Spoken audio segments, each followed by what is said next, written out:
What's up, guys? It's Random Randy. I wanted to introduce you guys to the Hydrick Hatcher 9000. It's an old deep freeze. All we did was section it, add a couple light bulbs, add a couple PC fans, added a temperature controller back here. We got a temperature sensor. We just lay in there beside the eggs, and this baby does all the work. You set it to whatever temperature you want it, and she maintains it. Alright guys, when you're hatching eggs, those last 3 days, the most important thing, one of the most important things, is humidity.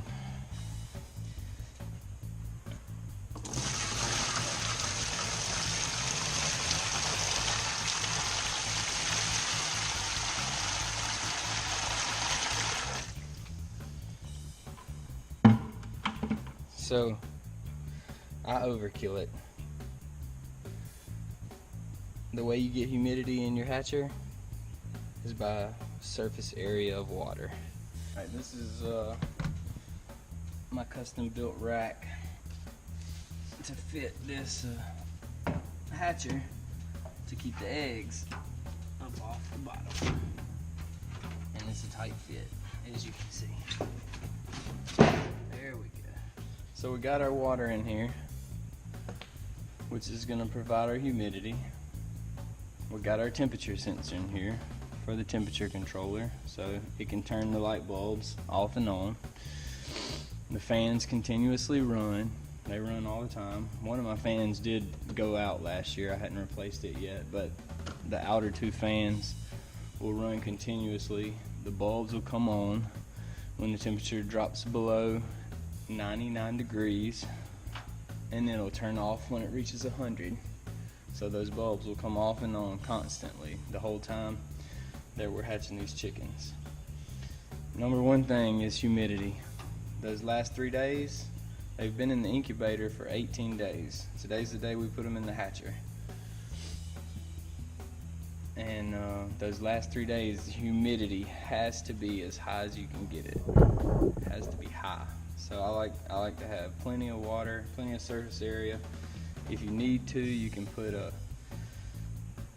brick or something in there, leave one end of it in the water, or a cement block or something, leave one end of it in the water. If you don't have enough surface area, put something that will wick that water up and disperse it into the air in your hatcher or your incubator.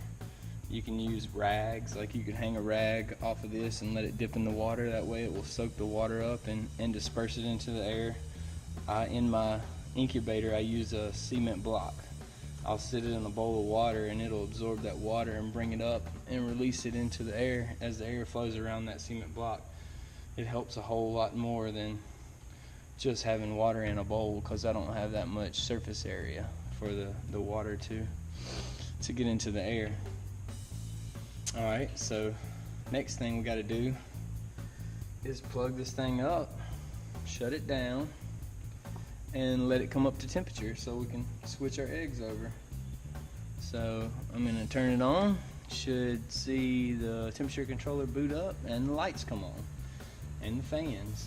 The fans blow directly across the light, so you don't have one hot spot in your incubator. The fan blows directly across and continuously circulates the air. I've got air holes drilled into the side of the hatcher, so it does introduce fresh air. You gotta have some kind of ventilation. You don't need a whole lot, but you've got to have a little bit of fresh air where it can circulate and get some fresh air in there. All right, let's shut this thing down and let it warm up so we can move our eggs over. I'll let you guys get a shot of that temperature controller and just how fast it climbs. We're looking at 82.7, 82.9, 83.1, 83.3. Those bulbs put off a lot of heat. Those incandescent bulbs are more than enough. They're excellent heating elements. There's no reason why you have to get anything fancy. As long as you can still get a hold to some low wattage incandescent bulbs, which may be going away soon.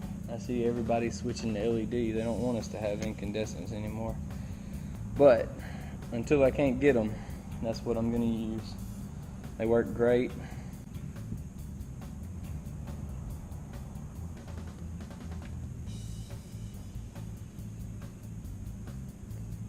If you look to the upper left-hand corner on this temperature controller, you'll see a work light. That's letting you know that the contacts in the controller are closed. Excuse me. And it is sending power to the light bulbs, and so the light bulbs are lit up. They are running currently. Alright, here we go. Like I said, we don't have many eggs this time, but we got a few, so let's get them in here.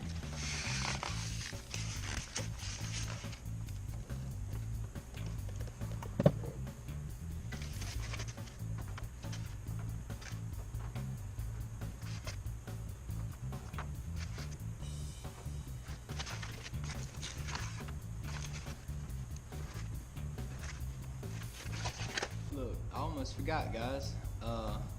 I'm wearing my Super Dad shirt Rosie got me a couple years ago, and this video is probably going to come out around Father's Day, so happy Father's Day to all you guys out there that have offspring. Enjoy it. It's Random Randy.